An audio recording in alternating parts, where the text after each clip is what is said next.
안녕하세요. 코인우먼입니다. 현재 시간은 오전 8시 10분인데요.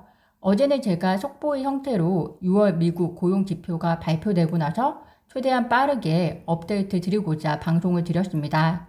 오늘은 어제 발표된 고용지표를 좀 더 자세하게 살펴보고 증시와 암호화폐 시장에 미칠 영향, 그리고 추가적으로 투자자 입장에서 염두에 두고 계셔야 할 몇 가지 요인들을 말씀드리고자 합니다. 영상 시청하시면서 좋아요, 구독, 알림 설정은 코인우먼에게 큰 힘이 되오니 바쁘시더라도 버튼 꼭 부탁드리겠습니다. 이번 6월 고용지표 중에서 가장 중요하게 보셔야 했던 비농업 지수입니다. 비농업 지수라는 것은 미국 노동부가 농업을 제외하고, 여기서 농업을 제외하는 이유는 농업은 제조업과 서비스업에 비해서 경기 변동에 민감하지 않기 때문인데요. 어쨌든 25만 개의 비농업 회사를 조사해서 발표하는 지표로서 연준이 물가와 함께 중요하게 바라보는 지표입니다. 월가의 예측은 26만 8천 고용 증가를 예상했었고요. 5월 지표가 38만 4천 정도 되었기 때문에 전달과 비교해서는 다소 둔화를 예상했습니다. 그런데 실제 결과는 26만 8천보다 훨씬 상회한 37만 2천 고용 증가가 나오게 되었는데요. 5월 월가가 예측한 것보다 고용 지표의 둔화를 보여야 연준이 다음 통화 정책을 기대해 볼 수 있었을 텐데요. 반대로 그 수치가 올라갔고 고용은 매우 견고한 것으로 보여 연준은 0.75% 7월 금리 인상에 힘을 싣게 되었습니다. 고용 지표로서 실업률을 보도록 하겠습니다. 3년간의 미국 실업률을 보시면 6월 실업률은 코로나 이전 3.5%의 실업률과 거의 동일한 수치입니다. 즉 실업자가 없고 고용지수가 증가해버리는 결과가 나오니 연준의 긴축 완화 정책을 펼칠 명분이 없어졌는데요. 연준의 조기금리 인하를 기대했던 시장에게는 단기적으로는 마이너스 요인이 되었습니다.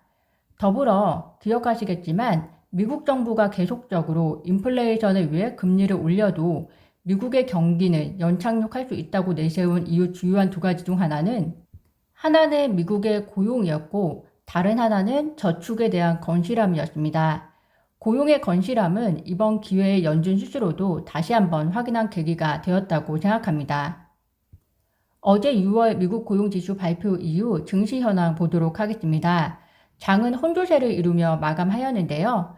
기술주 중심의 나스닥은 상승한 반면 다우와 S&P 500은 하락했습니다. 이는 연준이 7월에도 기준금리를 0.75% 인상할 것이라는 전망이 강화됨으로써 조기금리 인하 기대가 사라진 것은 어찌 보면 마이너스 요인이 되었는데요. 그렇지만 그 하락폭이 크지 않았던 이유는 얼마 전까지만 해도 경기의 연착륙이 아니라 경착륙에 대한 우려가 심하다는 상태였는데요. 고용이 긍정적으로 나온 것은 연착륙에 대한 기대가 다시 살아난 것으로 보이고 이번 증시에 마이너스 요인과 더불어서 긍정적 요인으로 영향을 미친 것으로 보입니다. 현재 증시와 동조화를 이루고 있는 암호화폐 역시 비슷한 트렌드를 보여주고 있습니다. 비트코인의 경우에는 2,850만 원 정도, XRP의 경우에는 약 450원 정도로 어제 최고치보다는 떨어진 가격이긴 하지만 큰 가격 변동 없이 횡보하고 있는 것으로 보여지고 있습니다. 7월 13일은 CPI 발표를 앞두고 있습니다. 방송에서 말씀드린 것과 같이 소비자 물가 지수 CPI 예상치는 전년 동월 대비 8.7%로 전월 대비 0.1%보다 높게 예측하고 있는데요. 결과가 나온 고용지표, 그리고 7월 13일에 나올 소비자 물가지표 예측치를 고려하면 연준의 0.75% 금리 인상은 이상할 게 하나 없는 상황으로 기정사실화되었습니다. 물론 변수라는 것은 늘 나타날 수 있기 때문에 100%라고 말씀드리기는 어려울 것 같은데요. 그렇지만 이 금리 인상이 주가와 암호화폐에는 이미 선반영이 되고 있기 때문에 막상 그 발표 시점에서는 주가와 암호화폐 가격에는 큰 영향은 없을 것으로 저는 생각하고 있습니다. 그보다 중요한 것은 앞으로 인플레이션과 경기 침체에 대한 해석일 텐데요. 7월 14일부터는 주요 기업 실적이 발표될 예정이고 대부분 실적 감소를 예상하고 있습니다. 더불어 국채를 보시면 현재 10년 장기채와 2년 단기채의 금리가 더 올라간 상태인데요. 더불어 경기 침체로 해석되는 2년 단기채가 10년 장기채를 역전한 모습이 며칠 동안 계속적으로 보여지고 있는 상태이므로 연준이 이야기한 연착륙이 정말로 가능할지는 이에 대한 추가 분석과 앞으로 나올 소비자 지표를 지속적으로 모니터링하는 것이 필요할 것 같습니다. 연착륙에 대한 기대 심리가 계속적으로 보여진다면 3쿼터, 7월, 8월, 9월 그동안은 증시와 암호화폐의 약세 시장에서 상승을 기대해 볼 수도 있을 것 같은데요. 코인우먼에서도 계속적으로 현재 상황을 업데이트 드리도록 하겠습니다. 현재 세계 경기는 자체적인 자국의 통화 정책의 의존도가 커질 수밖에 없게 되었습니다. 그 이유는 갈수록 러시아와 우크라이나 전쟁 휴전에 대한 가능성이 최소한은 3쿼터 내에는 희박하기 때문이라고 저는 생각하고 있는데요. 어제는 G20의 정상회의가 있었습니다. 회의 시작 전부터 서방국들은 우크라이나 침공의 책임을 물어서 러시아를 G20에서 퇴출시켜야 한다는 주장을 내놓았고, 러시아 외교장관의 본회의 연설 때 참석자들이 자리를 떠나는 보이콧 방안도 논의된 것으로 알려졌습니다.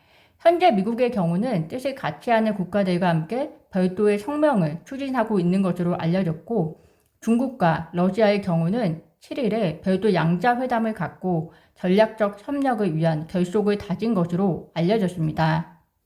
이번 정상회의는 신냉전 대립만 심화된 것으로 보여지고 있고 휴전의 가능성은 더 낮추었는데요. 현재 러시아와 우크라이나 휴전 가능성이 낮음에 대해서는 제가 영상에서 별도로 정리해 놓은 것이 있으니 혹시 관심 있으신 분들은 참고 부탁드리겠습니다.